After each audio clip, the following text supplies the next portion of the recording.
Welcome back everyone, today is the big day. I'm finally making a full theory, not a main theory, but a full theory on a single topic. Finally! And for this grand return, I'll be looking at the identity of the series' main protagonist, Michael Afton. But I thought Step Closer already showed how the foxy bully is Michael Afton. Well, kind of. It's more complicated than that, as the book is too vague to use it to make a definitive statement, but more to use to back up the final conclusion to a theory. That, and I haven't gotten to that book yet. First things first, we must narrow the candidates down to a workable amount. Since we already know that William Afton is more than likely Yellow Guy from Midnight Murders, we can start there. If you don't know what I'm talking about, I'll leave the link to the mini theory I made in the description. In this mini game, we can see that William has two sons, one watching TV and one who snuck away. It's through the one watching TV that we can then connect it to the two brothers from the FNAF 4 minigames. This is because the one watching TV has the same color shirt and text color as the brother from FNAF 4. This, along with the fact that the FNAF 4 minigame house appears in the map found in the breaker room, shows that the two brothers are more than likely William's kids and the two candidates for who Michael Afton could be. Congratulations, you told us what we already know. You are such a smart cookie. Well, I just wanted to lay the groundwork down for the rest of the theory. First, I'll be looking into why the bike victim might be Michael Afton.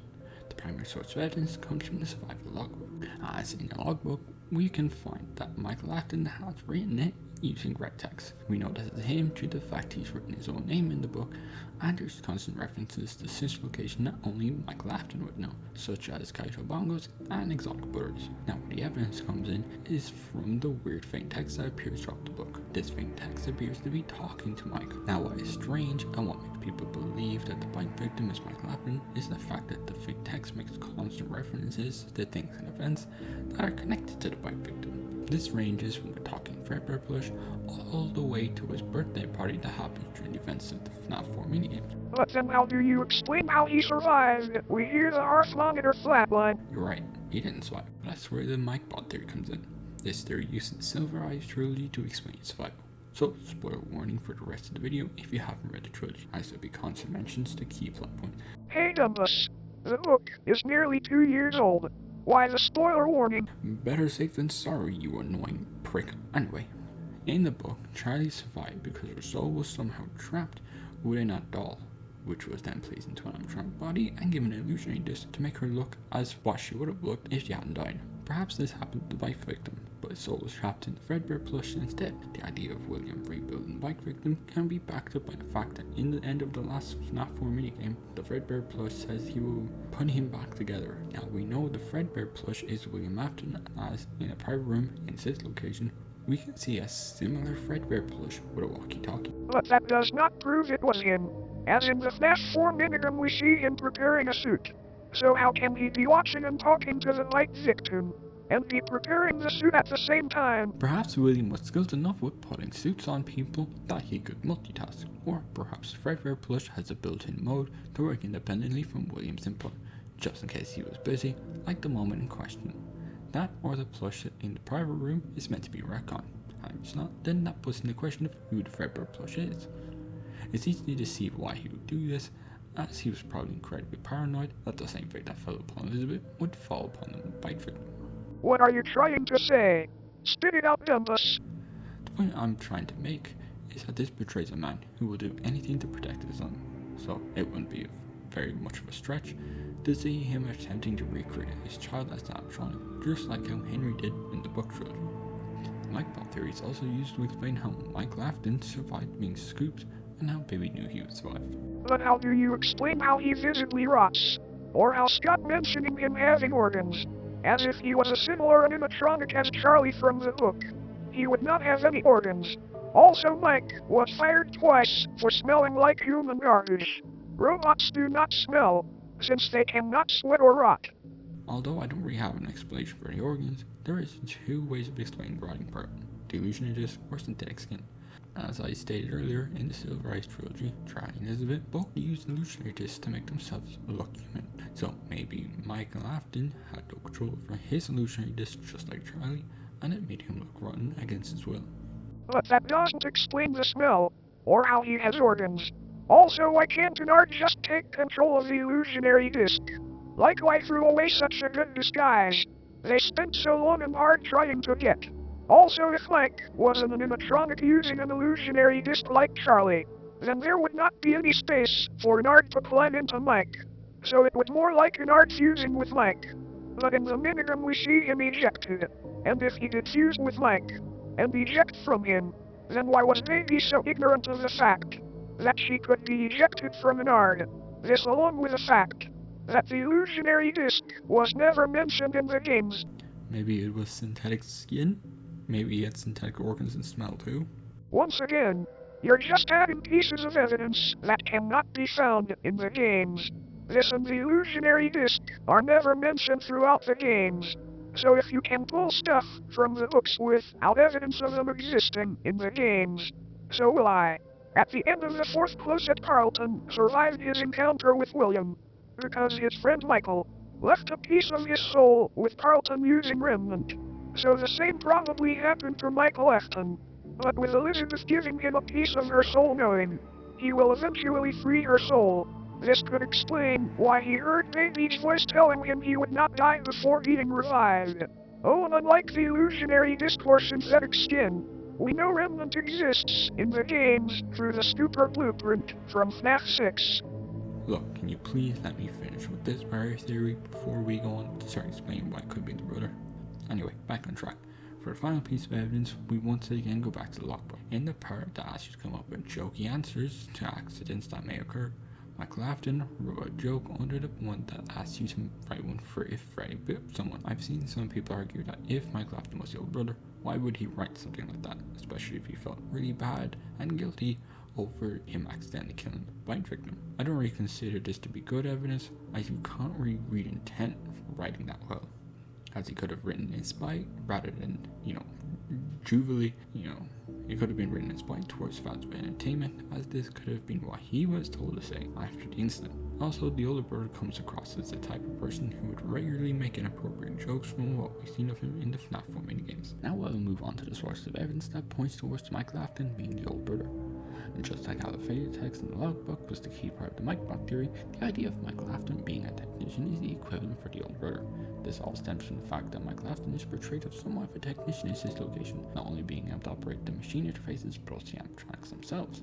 Maybe they just have idiot-friendly interfaces. Maybe, but Michael Afton can also operate the spring lock suit from the Night 4, and I highly doubt that those things are very idiot-friendly. How is this supposed to connect to the older brother anyway? Well, in the FNAF 4 minigames, we are given two potential pieces of evidence that points towards the older brother having technician training, the first being the Foxy mask that he constantly wears throughout the minigames and the decapitated Foxy found in the bite victim's room. If it turns out that the decapitated Foxy is in fact animatronic and that the older brother is wearing its head, then the only way to explain how he can wear it is that he's been trained to handle those heads safely. As stated by Fungi in Night 1 of FNAF 1, the mask is filled with cross beams and wires which make it dangerous to wear. Now that wouldn't be so bad if the suits themselves weren't filled with cross beams, wires, and animatronic devices, especially around the facial area. So you can imagine how having your head forcibly pressed inside one of those could cause a bit of discomfort and death. The only parts of you that would likely see the light of day again would be your eyeballs and teeth when they pop out the front of the mask. But how do you know the decapitated Foxy isn't an animatronic? The Foxy mask could just be a normal mask designed for people. It could just have been a plush the white victim decapitated in anger, as it reminded him of how his brother torments him using the Foxy mask. Fair point. One thing to prove it was an animatronic is the mysterious mangle-like creature found in his sister's room, which appears to be a broken animatronic. Perhaps William put the animatronics in the bite victim's room in order to help him achieve the goal of making the bite victim scared of the animatronic. But the mask the older brother wears does not appear to be a full mask, whereas Foxy has never been shown to have a head that splits in half. Also, where did the other bullies get the masks?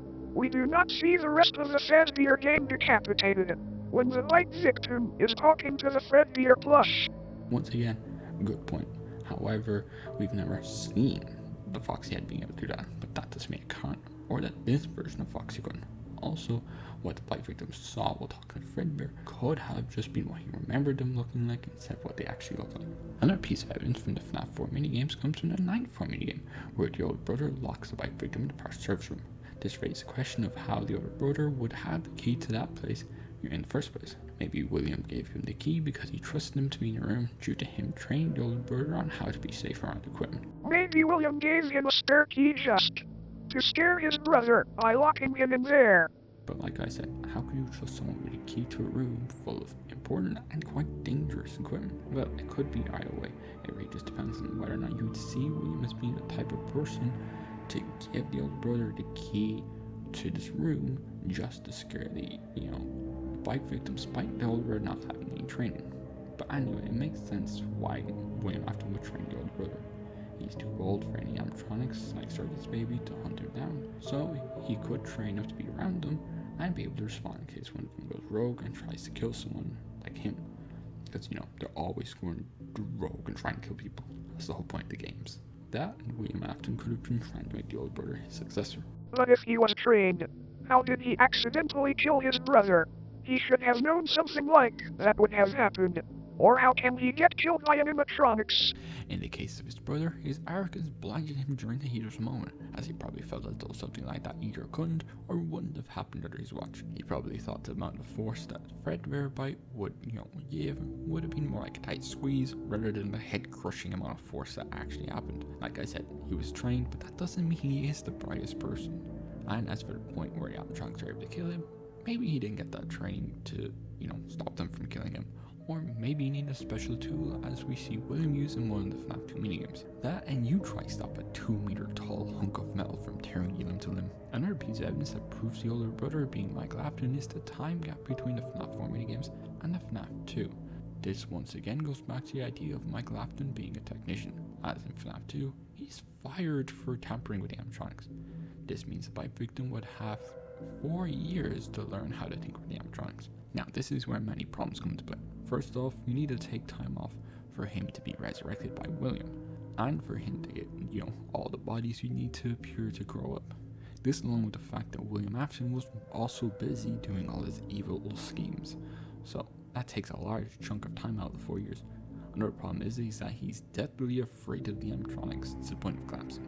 So, there's more time he needs to take off, as you'd have to spend time learning to overcome his fear before he can go and just even start to learn about him.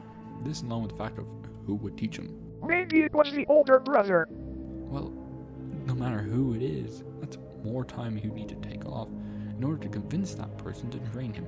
And if this location happens before FNAF 2, well then he has even less time. This then allows me to segue on to the next point. The bite victim is far too young to be Michael Afton. In the FNAF 1 minigames, the bite victim is maybe at best 10 years old, meaning he'd be 14 by the time of FNAF 2, whereas the older brother, at worst, would be 14/15, meaning he'd be 19/20 by FNAF 2. This is even worse for the bite victim if, once again, this location happened before FNAF 2, as Michael Afton looks to be, late teens, early 20s in the minigame. Maybe the bite victim was aged up. Yeah, but his files would say that he's legally underage. Yeah, this would technically explain why he looks older in the minigame, but it doesn't explain how he'd be hired. This and Michael Afton was confused by his survival after being scooped. And the thing is, people saw the bite victim die, unlike Charlie, who was kidnapped and could potentially have survived.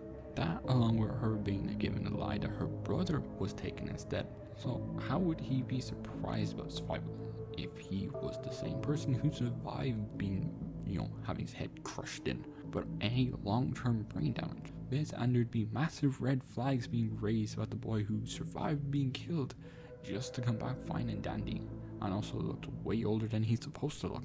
Also, can I just say, why is Charlie and Henry's arcs in the books being pushed onto other characters? Like, we know what happens to both characters in the game lore, and it's completely different to what happens in the book.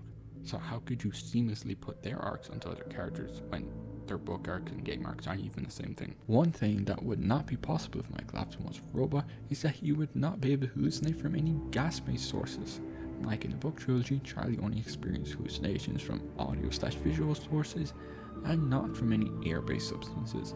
But I thought Mike would be missing his lungs.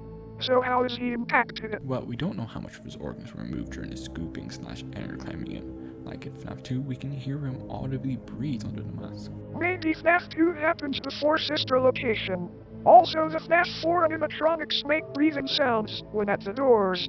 Then Charlie was audibly and visibly breathing in the books. Perhaps, but that doesn't prove Michael Afton's brother either. Remember, there's more of a chance that the older brother would have some of his lungs left in order for him to breathe in the gas and hallucinate than for an animatronic who doesn't need to breathe. Remember, Charlie survived being in a box for 6 months while barely breathing.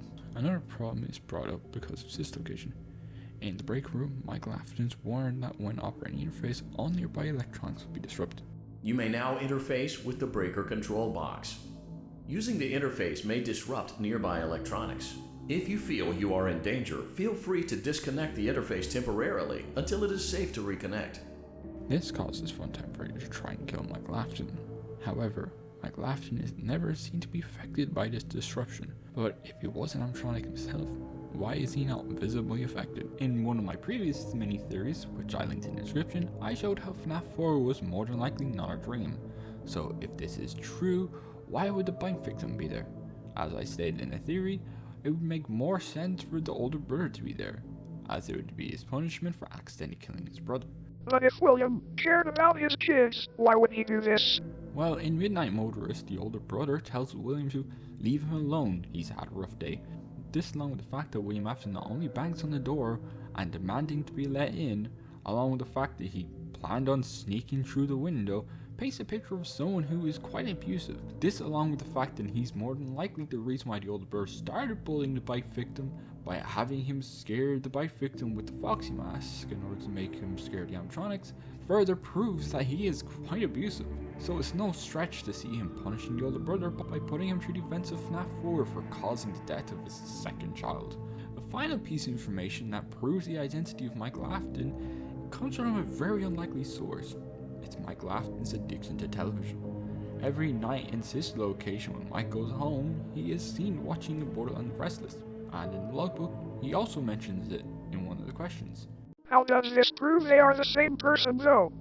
That's the thing though, in Midnight Motorist, the older brother is so fixated on the TV to the point where he doesn't notice his brother's window smash or the fact that he's missing. And the first time we see the older brother in FNAF 4 is him popping up from behind a TV. So it seems that both Michael Afton and the older brother seem to have a deep connection to televisions. So it's through these connections that we can then connect the older brother to Michael Afton. You want to know something funny? What? This whole video was pointless. How? Because remember how I said the groundwork of the bite victim theory was based on one piece of evidence from the logbook? Yeah. Well, it's not a very solid piece of evidence. And how is that exactly? Well, in the logbook there's a page that asks the person to draw about recent dreams. Michael Afton drew Nightmare Fredbear, but the faint text asks the question, do you still have dreams? Like, why ask the question if the answer is right there? But Charlie had dreams in the books. That's not the point I'm trying to make. The point is the faint text is asking a question when the answer is right there. Although I don't have the book myself, from what I can gather online, there is no recognition of the faint text from the red. So it appears the faint text was more than likely writing after the red text was written, meaning it has to be talking to someone else. And to further the point of it asking questions that don't need answering, the faint text asks Michael Afton, does he remember his name? Which, once again, seems like a question with an obvious answer, as Michael Afton wrote his name in the book, so it appears he does remember his name. But the question makes sense when you take what Henry says in his final speech into account, as in it, he implies that Elizabeth may not even remember her own name. I'm sorry to interrupt you, Elizabeth. If you still even remember that name.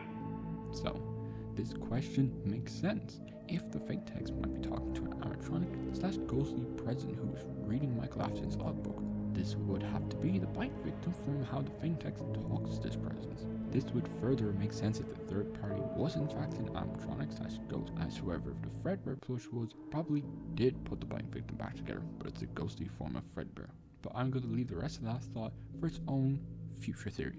So the point I'm trying to get across is that the fake text is talking to the bite victim, but just that the red text, Michael Afton, is not the bite victim, meaning the only candidate left to be Michael Afton is the older brother. So that's where I'm going to leave this video off. I could be way off with this whole video, who knows. If I missed anything or I got something wrong, leave it in the comments. And as always, I hope you enjoyed this video and have a wonderful day.